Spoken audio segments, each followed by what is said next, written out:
Hi, Amos here, and I have with me a pair of Meze 99 Classics Gold for unboxing. Now, Meze are an interesting company. While I open these up, I'll tell you a little bit about the history. Meze came onto the scene, I think it was a couple of years ago, maybe even 3 years ago, where they had some OEM wood headphones, and they didn't seem anything particularly special. They came onto the scene, and people quickly spotted that were an OEM rebadging of of an OEM brand in China.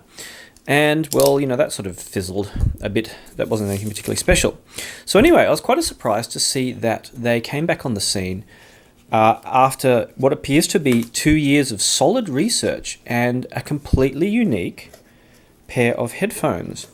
The 99 Classics Gold, which are these, and they have a silver version as well. And these look pretty funky, and it turns out they're entirely unique. This is not just some OEM brand of someone else's idea. They're entirely unique, and they've done Anthony Meze has done a lot of research apparently into what the issues with headphones and what's required to make a good pair in terms of comfort, style, and value, and making them long lasting. And this is his result. And you see, I always thought, well, that's interesting, but I was about to actually contact them when they contacted me and asked if I'd like to do a review. So once we work out how the box comes open, we shall do that. So, as you can see, while we're unwrapping everything, they're quite schmick. And they seem to have gotten some good comments from users who have already tried them. And so I'm really keen to see if I can... Wow, we're really in a challenge here. Oh, no, I'm silly. They have a folding part. Oh, here we go. I'm upside down. Here we go. So I'm actually keen to try these and see how they go. So that was really good timing that I actually had them in my mind to try. Now this is an interesting thing. Once we've deciphered the box, we have... The trend started, admittedly, by Valet V Moda, which was the box, the case, the hard case. Nice going. Simplicity is good. Now they apparently have each pair, of course, is unique because it has its own unique wood grain. Oh, these are light. These are really light. Apparently each pair has its own unique wood grain. We'll let the camera kick into focus there. And the metal design is unique and designed to be both comfortable and durable, according to the information I have here. Now, if I have a little bit of information here, so the three issues Anthony Meze reckon users faced were a headband that delivers even pressure for any head size. Well, looks like a fairly common springy headband. This looks like it's got plastic in there and some elastic. That looks nice, and that's not a difficult spring. That's good. The second thing, tuning, balanced natural sound, which we'll have to talk about when I do a review, and using soft memory foam in the ear cups. Let's have a squish of the ear cups then. Okay, that works for me. The ear cups aren't particularly large. They look like if you've got big ears, it may be a little bit small. You've got big pinners, I should say. Big ears, I suppose. They seem to have dual cable entry. So the question of the century is, where is the cable? Aha! I missed the obvious. We have a case for the cable. So I think they're single entry. Or are they dual? So we have an airline adapter, which I now have a drawer full. A 6.5mm adapter. That's fairly neat. And... these are from Romania. I haven't had headphones from Romania. We've had IMs from Scotland, and now we have headphones from Romania. And the pinout, there's a portable cable and a longer cable. So we have a short and a long cable. That's got your smartphone connector. They appear to be dual 3.5mm TS plugs, so mono plugs. So they're not 2.5mm like Hi-Fi Man, they're 3.5mm. I'll hold my hands open so that the camera focuses correctly. And they have a microphone. No, that doesn't have a microphone. This one does have an inline button and mic, which, let's see if we can get the camera to focus on it. Has a play, pause button, and I think that's it. And an inline mic. I presume that tiny hole is an inline mic.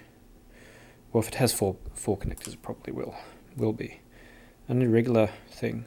It's a nice soft cable, and it says 99 Classics on there. That looks alright. So far so good. The other thing they said about them is, so we've got soft leather, metal hardware is cast zinc and manganese spring steel. Internal components are made of durable ABS and silicon parts, and the ear cups have a satin finished wood grain. Okay, so it says our aim is to change the perception of headphones as technical devices or as cheap plastic accessories and create a mature product to fall in love with. Headphones that have a technical hint but are very elegant and wearable at the same time. Marriage of modern design with traditional crafts and elements with technical and aesthetic elegance. That sounds promising. So far, if you look at size-wise, they're a little bit small, but they have a big arc.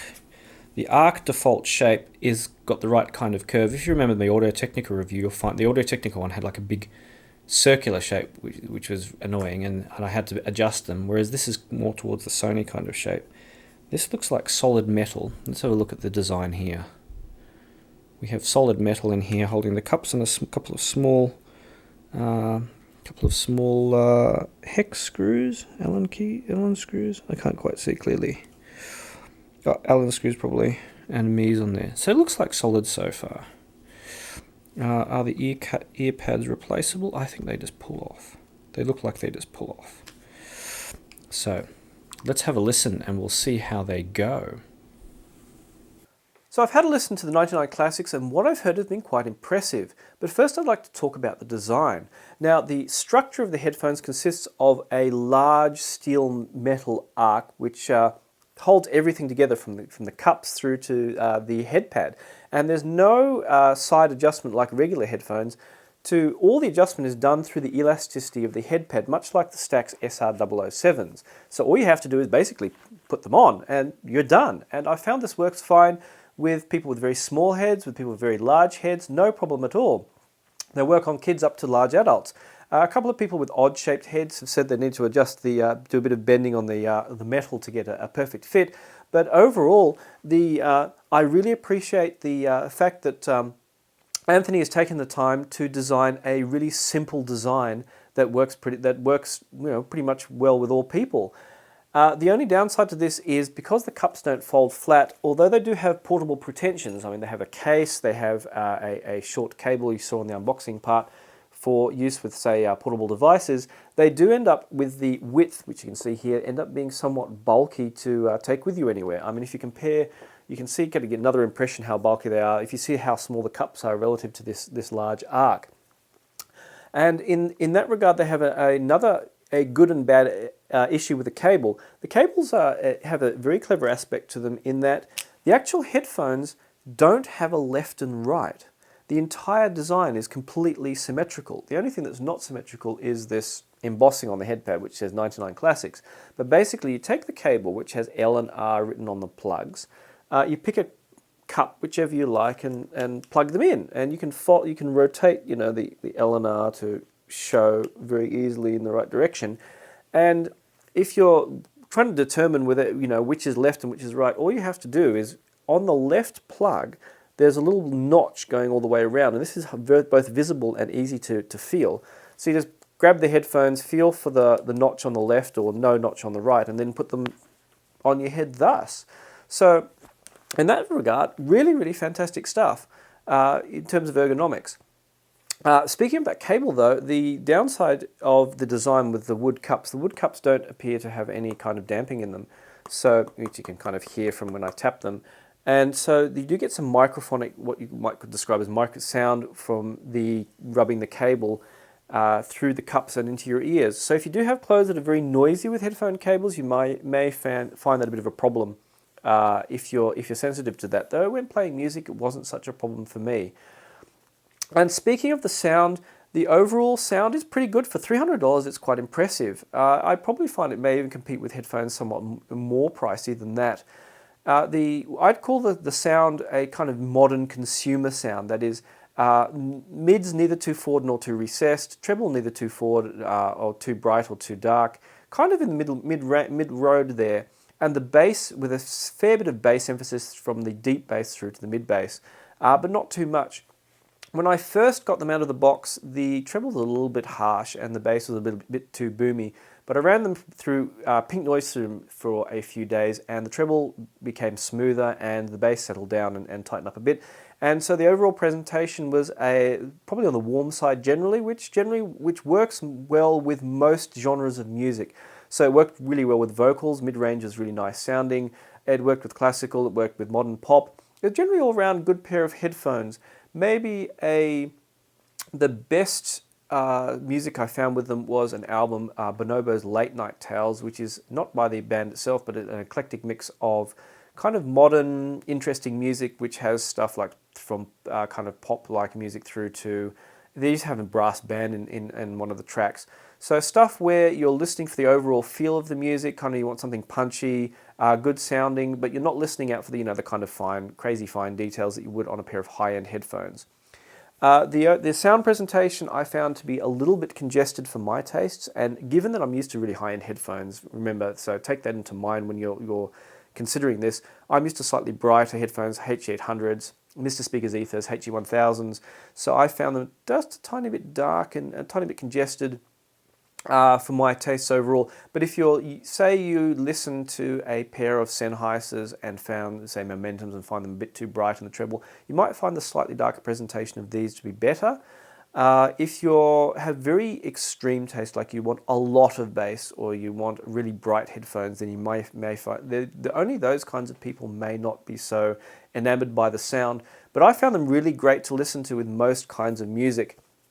I listen to an extremely eclectic mix, so I find they really nailed it in that regard. If you're the kind of person who this is going to be your first pair of expensive headphones, then I don't think you're going to find all my minor criticisms to be an issue. If you're like me and you're used to more expensive headphones, and you're looking for a cheaper, easy listening, easy and comfortable and lightweight pair of headphones, just to listen casually. I mean, I listen to them.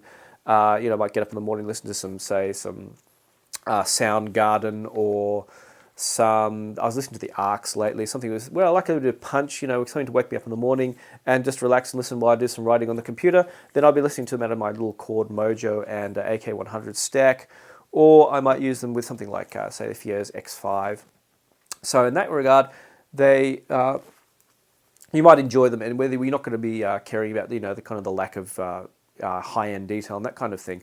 Actually, in terms of comparisons, if you were looking at something, say, I've got a pair of, you can't see them just out of range here, a pair of Massdrop K7XX. They've got more bass punch and they're less mid-focused and less spacious sounding than them. So if you want something bassier than something like that, then you're going to really like the Meze 99 Classics. If you're very sensitive to bass, that may be a little bit of a problem. I found they're kind of heading more in the direction in terms of quality. They're not as sophisticated as the nicely, deeply padded, very highly ergonomic angled driver and sophisticated sound of the Z7s, but they're kind of heading more in that direction in terms of quality. So they're I wouldn't quite getting almost as good, if not quite as spacious in the sound. Probably a good comparison would be the expensive Ultrasone Signature DJ and Signature Pro. The kind of presentation is more like that kind of sound where you've got more of a focus on the bass and the mids, and you could do with a bit more space around the sound overall.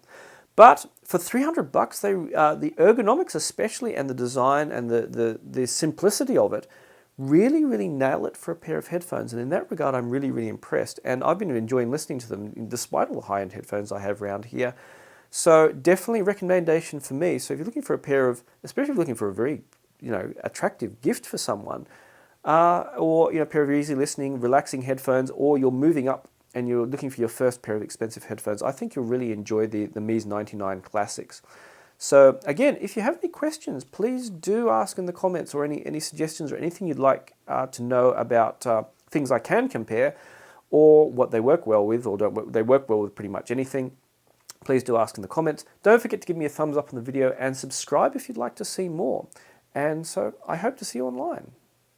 And to thank you for watching, Meze have kindly given me a 10% discount code, valid until April 30, 2016. So if you are interested in buying these headphones, do so before then and do use the code that you see along the bottom of your screen. Cheers!